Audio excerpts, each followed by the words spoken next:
Thank you for listening to Depictions Media Radio.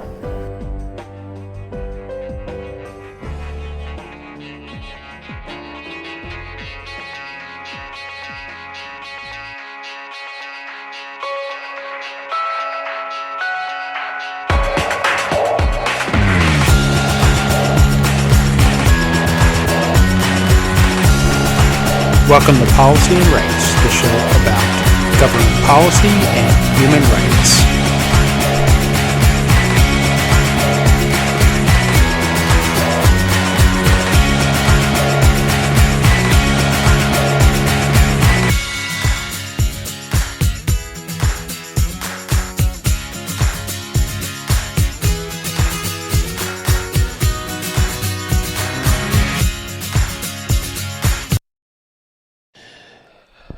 Welcome back to Policy and Rights here on Depictions Media Radio. I'm your host, Michael Clogs. In this next segment, we're going to hear from the new, or should I say, the president of the Security Council for July, Ambassador Ronaldo Costa Filho. He's a permanent representative of Brazil to the United Nations. And during his presidency, he is, or should I say, Brazil's presidency to the UN Security Council, that they want to take a different approach to the conflict between Russia and Ukraine. In their hopes are this, that because of the shipments of grain being held up from Ukraine into Africa, which causes severe problems, and it was starting to see possibilities of starvation and serious problems with lack of food, especially in Africa, but around the world, because of the lack of shipments from out of Ukraine. That Russia is holding up these shipments, and it is starting to have a global effect. Ambassador Costa Filho is taking the approach of, let's set aside blame and see how we can move forward to actually get these shipments moving and end the conflict between these two countries. It is a slightly different approach than has gone on in other months since the invasion of Russia into Ukraine. And maybe it is the approach that needs to be taken. Maybe we just have to see what happens to see how successful Brazil is with ending this conflict. He also was asked a couple questions about deforestation of the Amazon and the effect it has on global warming, to which he said that there are bigger things out there that to affect global warming than the deforestation of the Amazon.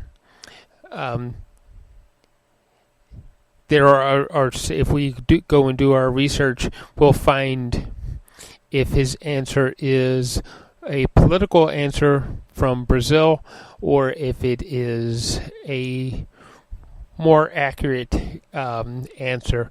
So let's listen to what Ambassador Ronaldo Costa Filho has to say as he starts his month with the presidency of the UN Security Council.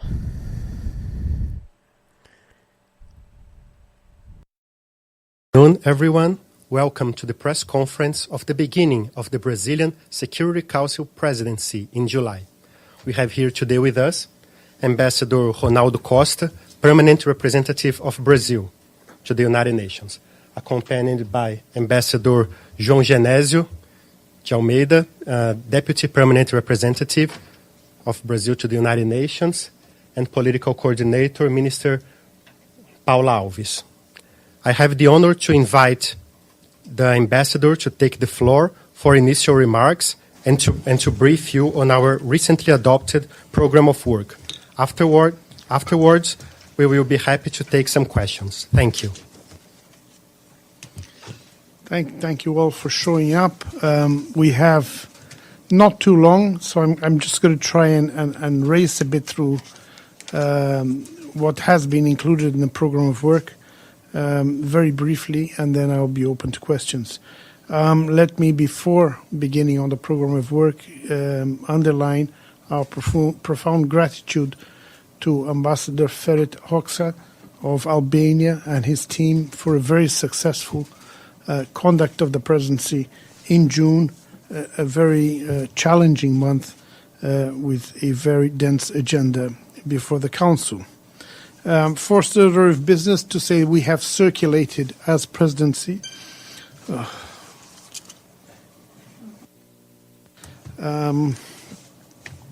our informal working methods commitments, which is something the presidencies circulate. Quick highlights on that. First, to establish a balance between open and closed meetings. I know from your side open meetings are always preferable because of transparency, but we have to have a balance because closed meetings are sometimes more appropriate in dealing with very delicate and challenging issues. So we will strive to have a balance of both. Second element is to try and foster greater cooperation between the Security Council and the other main bodies of the United Nations. And here we have a particular emphasis on the Peace Building Commission, which Brazil feels can make a comprehensive contribution to discussions in the Security Council, in particular in the context of renewal of peacekeeping and political missions. Thirdly, to incorporate a gender perspective as a cross-cutting issue throughout our presidency in all items of the agenda, and reiterating Brazil's commitment to the women, peace and security agenda. And finally, to invite civil society briefers into Council meetings whenever possible, so as the Council is better informed on different perspectives on each item on the agenda. In July, Brazil has planned 2 signature events. The adoption of 1 presidential statement, and in a very complex month, we have before us the renewal of 4 peacekeeping or special political missions, the renewal of 2 sanctions regimes, and 1 authorization of humanitarian assistance. And we will get to those one by one. The first, and I think the most salient issue, which I'm sure will interest you, is the issue of Ukraine, which is perhaps the most visible item on the Council's agenda today. Our plan is to have a meeting on Ukraine focused on the aspect of food security, which we feel is something that is impacting not only directly the populations of the region, but it is impacting the whole world. And we feel this is an issue that could give a welcome first step in the resolution of the conflict. Now it's a very delicate and sensitive issue. You're all aware that negotiations are ongoing on this issue, and the precise date of when this meeting would occur would depend on the evolution of those consultations and negotiations and being held in Europe. I'm going to apologize because I'm going to jump dates here because certain events had their planned dates changed this morning. So just to say that on the 20th of July, there's going to be consultations on the chemical weapons file on Syria, which is a monthly discussion on progress in that file. On the 6th of July, we will have the traditional luncheon with the Secretary General, which allows for an exchange of views between the SG and the members of the Council. On the 7th of July, we will have a briefing followed by consultations on UNOWAS, United Nations Office for West Africa and the Sahel, which is an important and complex file on the Council's agenda. And we are hoping and having our fingers crossed that we may, on the 7th of July, adopt the renewal of a resolution reauthorizing the humanitarian assistance to Syria, which, as you know, has two elements, the cross-border and the cross-line, which are object of discussion between members. I say hopefully because 7th of July is Thursday, and we have a long weekend ahead. 8th of July is a holiday, and the current authorization expires on the 10th of July, which is Sunday. So in the interest of not having to work on the long weekend, we are hoping for adoption on the 7th. On 11th of July, the following week, we will have a regular briefing followed by consultations on Yemen. On the 12th of July, we will have the first of Brazil's signature events during our presidency. And this is going to be a high-level open debate on strategic communications in peacekeeping operations, which is something which sounds a bit arid, but is actually a very, very important issue in the deployment of peacekeeping missions, in that they can better adapt and craft their interaction and communication with local communities to ensure that the local communities understand what they are doing there, what are the limits of its actions, how it can support local communities, and so on. So we think this is something that is vital for a better operation of peacekeeping operations, and indeed for the safety of peacekeepers. This event will be presided over by Brazil's Foreign Minister, Carlos França, and the SG, Antonio Guterres, will be a briefer along USG, Jean-Pierre Lacroix, the force commander in the Democratic Republic of Congo, General Afonso da Costa, and the director from the IPI, General Russo. We also hope to conclude a presidential statement on this issue. On the 13th, the Syria file comes back in its elements of political and humanitarian aspects of the crisis in Syria. This date is also pretty heavy because we have a meeting with troop contributing countries that supply troops to the peacekeeping force in Cyprus, and we will have up for renewal the mandates of the United Nations Integrated Office in Haiti, BINU, and the UN mission to support the Hudaida agreements in Yemen, as well as the sanctions regime in Libya. 14th of July, also Colombia is on the agenda. We will have a meeting with the special representative of the SG. The meetings are held every 3 months. Now, this month's meeting is particularly significant because the Truth Commission has recently issued its final report, and the president of the Truth Commission will be invited, Father Diru, to brief the council alongside a representative from civil society. On the 18th, we have close consultations on the peacekeeping force in Cyprus. On the 19th, our second signature event, which will be the open debate on children and armed conflict. And this is to discuss the SG's latest report on this theme. And Brazil would like to focus in particular on three elements of this agenda, which are firstly, the protection of refugee, internally displaced and stateless children. Secondly, the abduction of children and its specific impacts on girls and boys. And thirdly, the reintegration of children and peace building.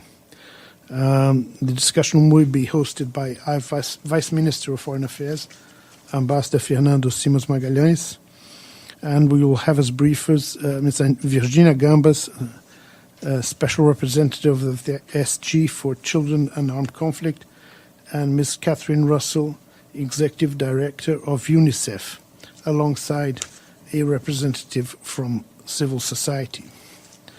25th of July, we will have briefings and consultations on UNSMIL, which is the United Nations Support Mission in Libya. 21st of July, consultations on the Office of the United Nations Special Coordinator for Lebanon. 22nd, Sudan. 26th, regular monthly open meeting on the Middle East. And on the 27th, as I said earlier, one issue to which Brazil attaches particular importance, which is the interaction with the Peace Building Commission. So we will open the debate with the presentation of 2021 report of the Peace Building Commission, and we hope that this fosters a productive debate between members of the Council and other members on how the PBC can best support the work of the Council. 28th of July, consultations on the United Nations Regional Center for Preventive Diplomacy for Central Asia, and we will have also hopefully adoption of renewals of the peacekeeping force in Cyprus, UNFICYP, and the support mission in Libya, UNSMIL, as well as the sanctions regime for the Central African Republic. This is basically what is scheduled. Of course, events will also guide any adaptations we have to make to the agenda. I would just like to say that beyond the work, we will also be taking opportunity of the presidency to highlight a bit the cultural elements and promoting a bit and showing a bit of Brazil's culture and history. You, I am sure, are all aware 2022 marks the bicentennial of Brazil's independence, and what we have chosen to do to mark that event here at the UN is an exhibition paying tribute to the man behind Brazil's debut in multilateral diplomacy, politician, diplomat, lawyer, and abolitionist Rui Barbosa, who was head of our delegation to the Hague Conference, Peace Conference of 1907, where he took the idea and the concept, which is still very dear to us and enshrined in the Charter of the UN, of sovereign equality among nations. So there will be an exhibition in the delegates' entrance between the two Portinari murals of War and Peace on the 12th of July,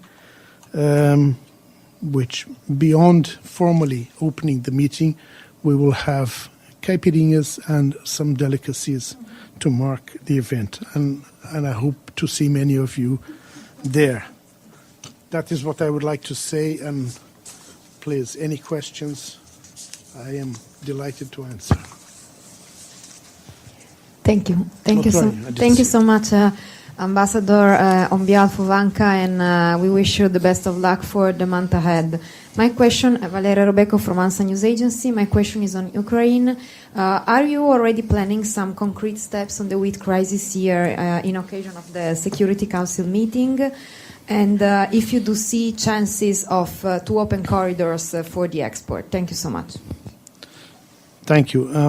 As I said, the Ukraine is the most visible issue on the Council's agenda. I don't wish to imply any kind of importance between one issue and another. Each member will have its own evaluation of what is more important. But certainly something that is very visible on the international agenda today. We have an evaluation that the Council has so far, when I have to be careful, has, I would say, underperformed in the exercise of its mandate to maintain international peace and security on the issue of Ukraine. And what we would like to do, as I say, this is still an ambition, is to get the Council to focus a bit more on a concrete discussion of one element of the crisis, which, as I said earlier, is the food security issue, because this is something that is having an effect on Ukraine, it's having an effect on Russia, it's having an effect on Europe, but it's also having a very profound effect around the world due to the reduced availability of food for populations around the world. So we would like to get a discussion going within the Council with a let's say, a result-oriented approach, trying to find solutions to the problems and not assigning blame, because I think that's not going to help solving the immediate problem. So concrete steps that we could take that would alleviate the food security issue. But as I said earlier, negotiations are ongoing.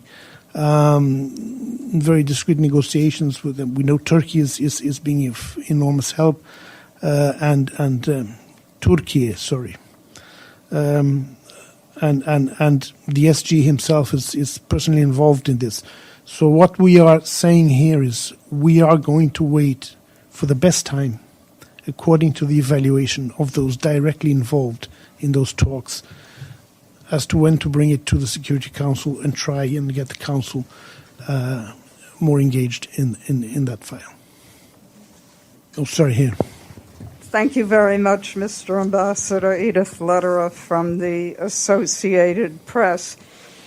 Could you give us an update on the Council discussions on a cross-border resolution for the delivery of aid to northwest Syria, which is another very contentious issue this month? Do you see any prospect of the renewal of the current mandate of one crossing from Turkey? And just to follow up on your cultural activities, I think you said you talked about the men behind Brazil's diplomacy. Weren't there any women? Okay, thank you. I'll get to that right away. Let me just quickly speak about the cross-border. The pen holders for this issue are Ireland and Norway. They have had very extensive consultations for some time with all the members of the Council, trying to arrive at something that is broadly acceptable to everyone. On the basis of those consultations, they have circulated a first or a zero draft, as it's called. I would be hesitant to say exactly what the terms are of that. And what they tell me is that they are hopeful that this will be done without too much suffering within the timelines that are required. So, I mean, I take their word that things are going relatively well. It's a very sensitive, as you say. It has been the object of much contentious debate in the past. So we'll see, as I say. As to the men, I didn't say the men. I say we've chosen to pay tribute to the man without diminishing the role of women.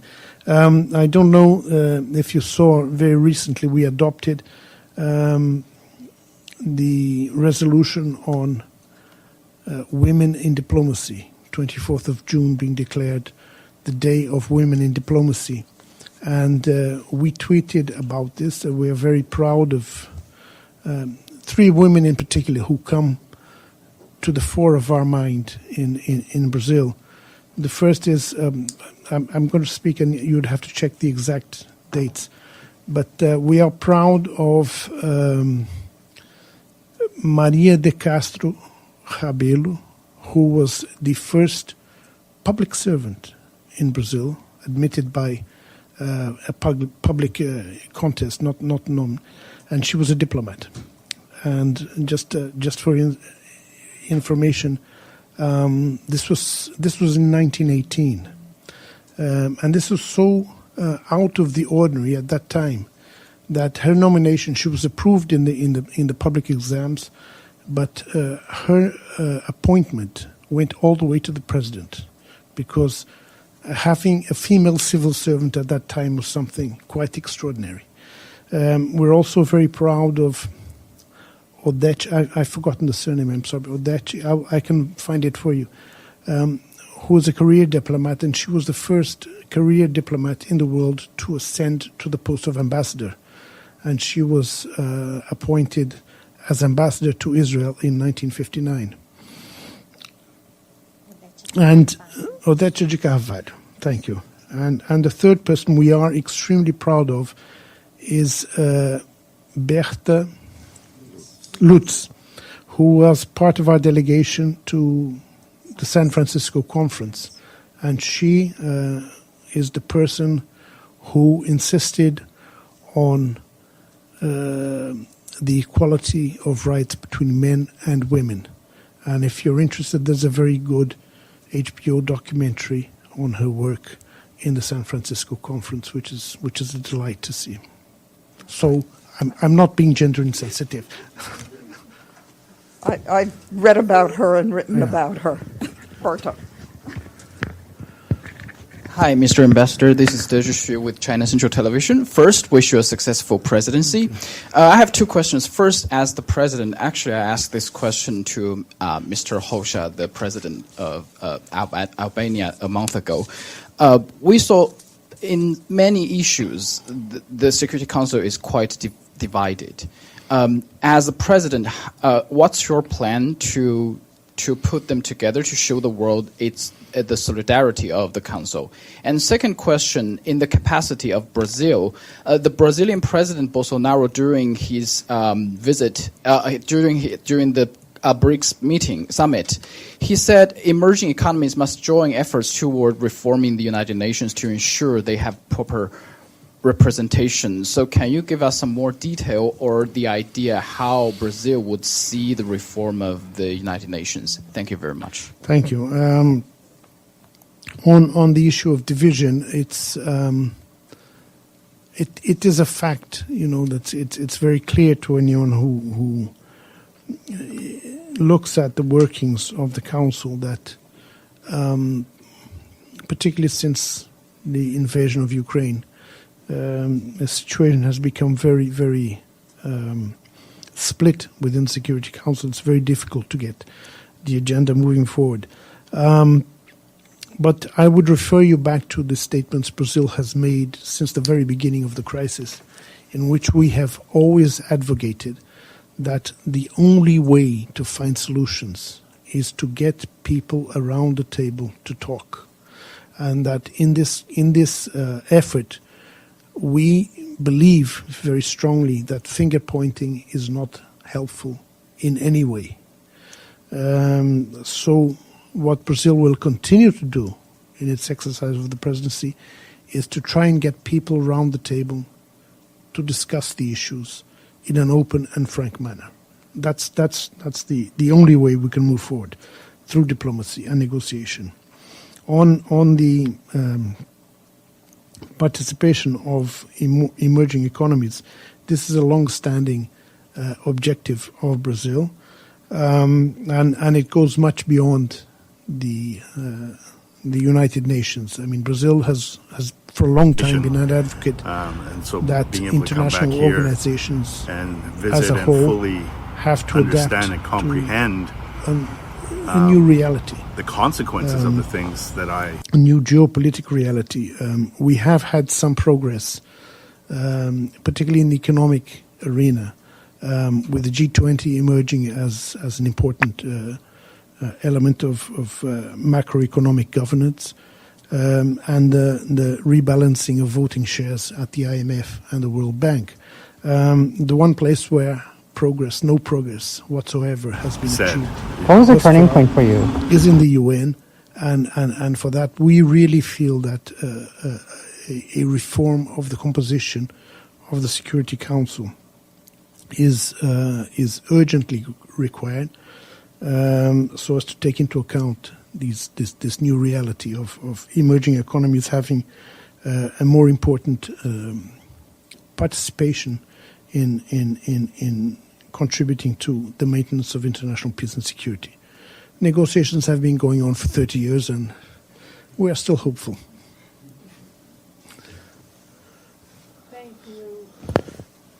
Thank you, Ambassador. It's Pamela Falk from CBS News, and good luck on the month.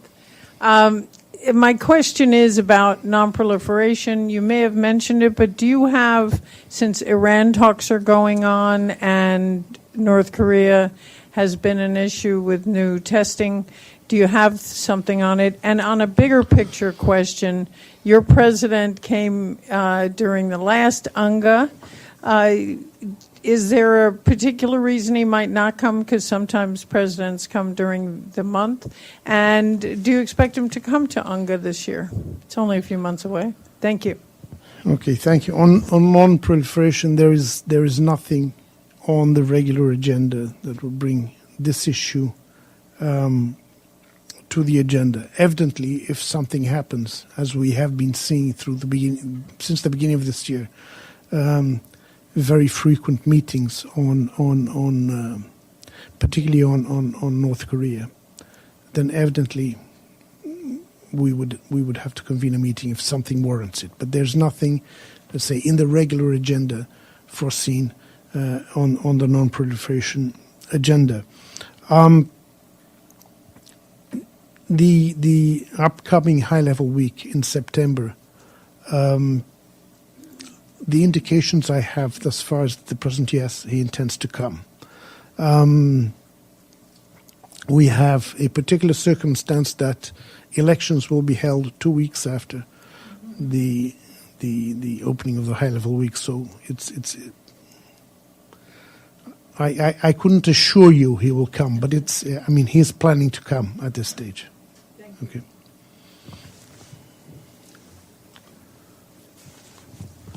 Okay. Murad Hashim, Al Jazeera Arabic. On the killing of Al Jazeera correspondent Shireen. I have no translation. Oh, no, he's speaking in English. Right? I'm sorry. Murad Hashim, Al Jazeera Arabic. I'm sorry. Pronouncing my name in Arabic. I'm sorry, I thought you were going to carry on in Arabic and I was scared. Thank you, Ambassador. So on the killing of the Al Jazeera correspondent Shireen Abu Aqla, on May 11, the Security Council issued a statement called for an immediate, thorough, transparent, and fair investigation into her murder. Also stressed the need to ensure accountability. 2 months, almost 2 months from that date, and still Israel refusing to respond. What's your comment on that? Very, very clearly, I have no comment. I understand the investigations are underway. These investigations very often do take time. They are not easy investigations, but if there is need for us to reaffirm this call, we will do so. But we are, at this moment, waiting for those investigations to be concluded. Israel haven't started the investigation yet, and they are ignoring the similar calls even from around the world. We expect these investigations to be undertaken. I cannot go further than that at this stage. Thank you, Ambassador. A quick follow-up on Ukraine. The meeting you are planning to have, apparently I hear that it would be a private meeting. Does that mean that you don't plan to invite Ukraine at this meeting? The format of the meeting has not been agreed upon yet. One of the possibilities is, yes, a private meeting is one of the possibilities, but a private meeting would allow for Ukraine to be invited to participate. So there's no a priori exclusion of Ukraine. Yeah. Hi. Oh, I'll go first. So I just wanted a little more clarity on this food security meeting. So are you planning to time it around a confirmation that the grain deal has been agreed upon, or in anticipation? Because it just it's a little confusing as to what you intend to accomplish pending a grain deal. Thanks. I mean, we don't have absolute clarity on this issue at this moment. I mean, we will be consulting with all the parties, including the Secretary General, who is personally involved in this process. And our objective is to get the Council engaged at the moment when it would be most helpful. If we are on the cusp of an agreement and it is felt by the interested parties that a nudge by the Council could help close the gap, then that would be a good moment.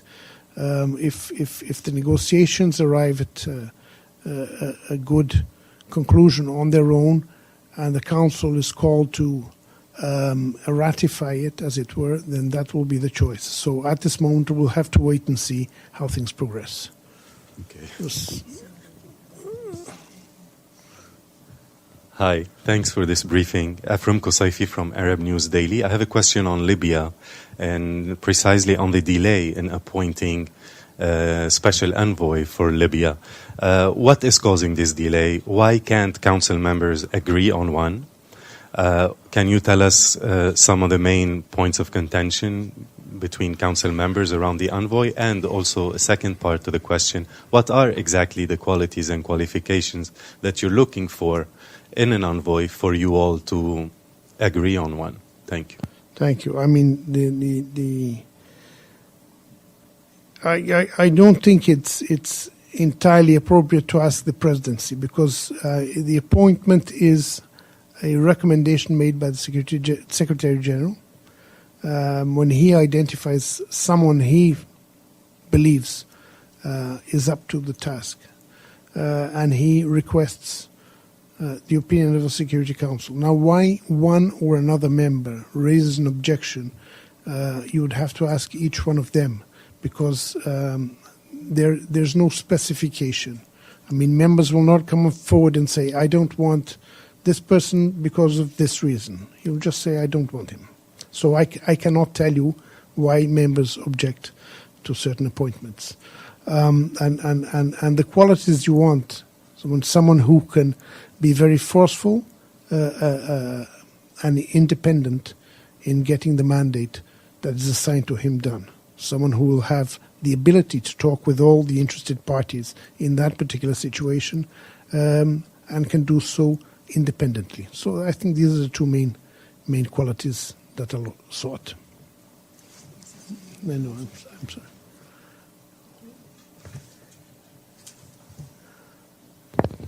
Thank you, Ambassador. Kristen Salumi from Al Jazeera English. Wondering if you could elaborate more, also interested in the Ukraine meeting. When you talk about a result-oriented approach that doesn't assign blame, can you elaborate on what results you think the Council could achieve and how it could be more helpful in the situation? Thank you. I'm to be honest, I don't know how much more I could add. What has frustrated us since the beginning is that the Council has had a number of meetings on different aspects of the conflict. These have all been public meetings in which there has been a lot of accusations and counter-accusations, our feeling is that these have not really contributed in any measurable way to moving the quest for a solution forward. What we had thought of is taking one aspect that, as I said, is affecting not only the region but the entire world as a starting point of getting the people round the table and to stop the mutual recriminations and to talk about concrete steps. We could talk about examples like, the overcompliance on sanctions, which is making the import of grain more difficult. The sanctions on shipping companies, which are also making the transport of grain more difficult. Concrete ways. And as I said, we are not looking at assigning blame or complaining about the sanctions per se. These are decisions taken by members which we can have opinions. Are they legal? Are they illegal? Should they be applied? Should not they be applied?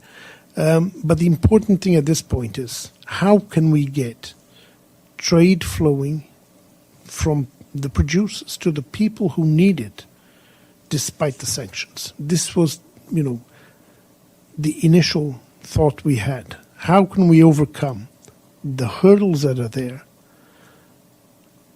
to have a concrete... This is why I talk about the concrete result-oriented solution. And from there, hopefully, we could build on momentum to get other aspects of the crisis solved. I'm told I've run out of time, so... Tem gente fora? Before we finish, maybe we have any questions from the web?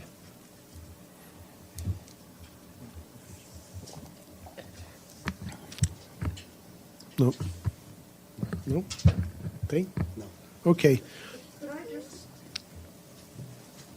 On behalf of all of us, I'm sure we would greatly appreciate you coming to the stakeout mic often to brief us on what's happened in the council. I will try as much as possible. No promises. Thank you. One last one. I want you. Okay.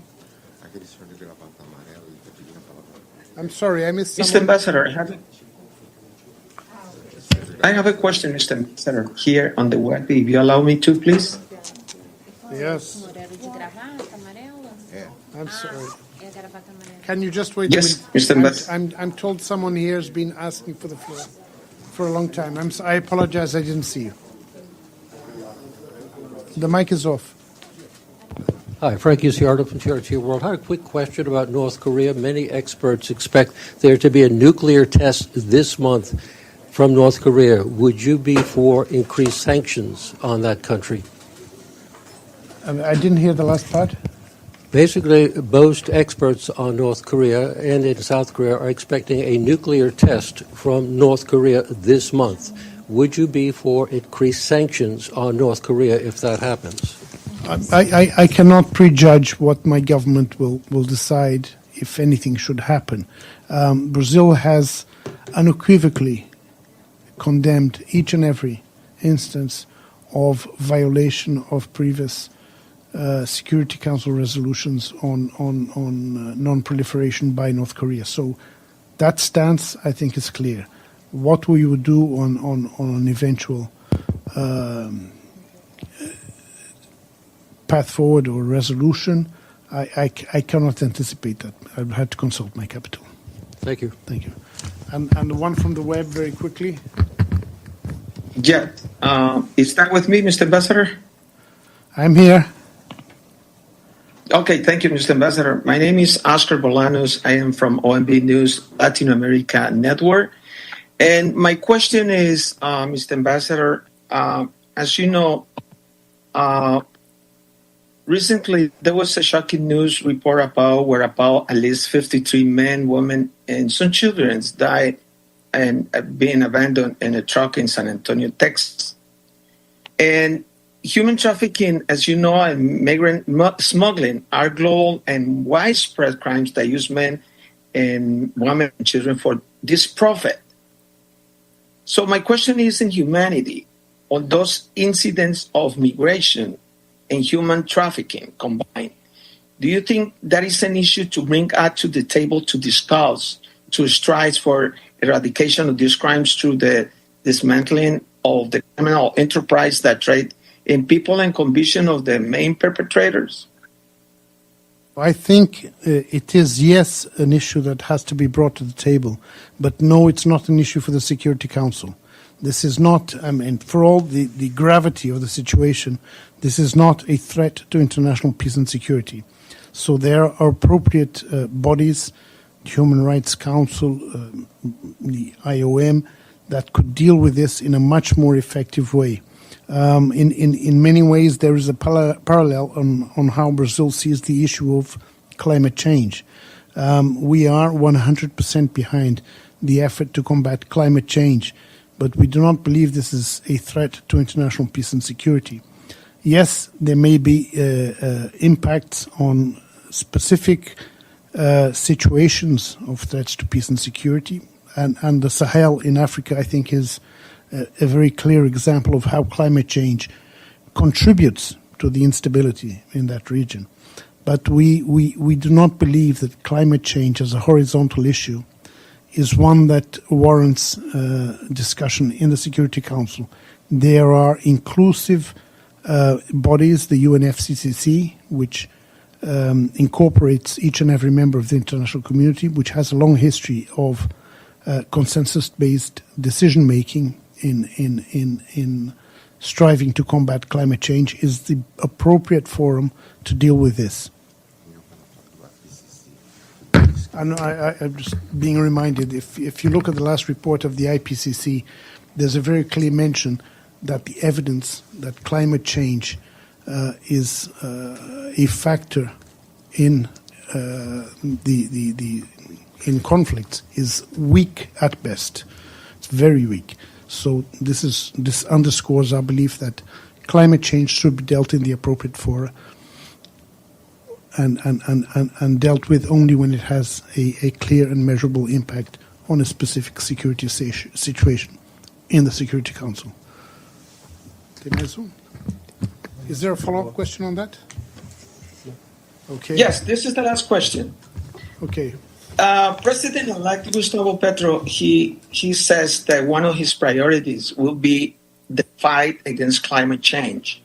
So what is the Brazil's reaction on this when the deforestation in the rainforest of Amazon is increasing still day by day and putting in danger the wildlife and all the system in the region?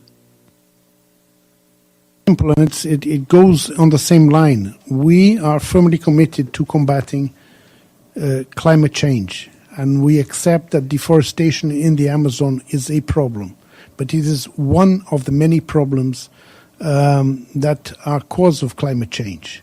The global greenhouse gas emissions around the world are much more impactful on climate change than the deforestation of the Amazon, for example. But what we feel is, and despite, taking into account the severity and the gravity of the issue, the Security Council is not the best place to discuss this. This is an issue that affects each and every member of the international community. And so each and every member should be at the table to discuss it, and not in the Security Council where only 15 countries are represented. That's the basic position. Okay? I've overstayed my welcome. Thank you all very much. Thank you, everyone.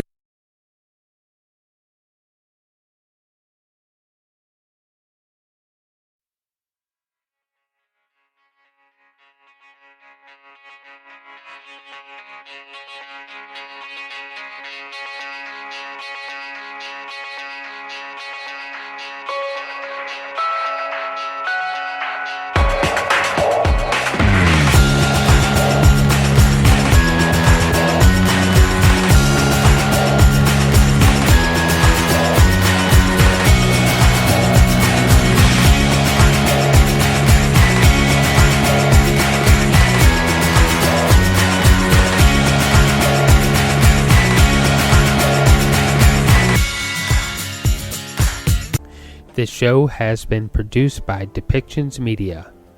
Please contact us at depictions.media for more information.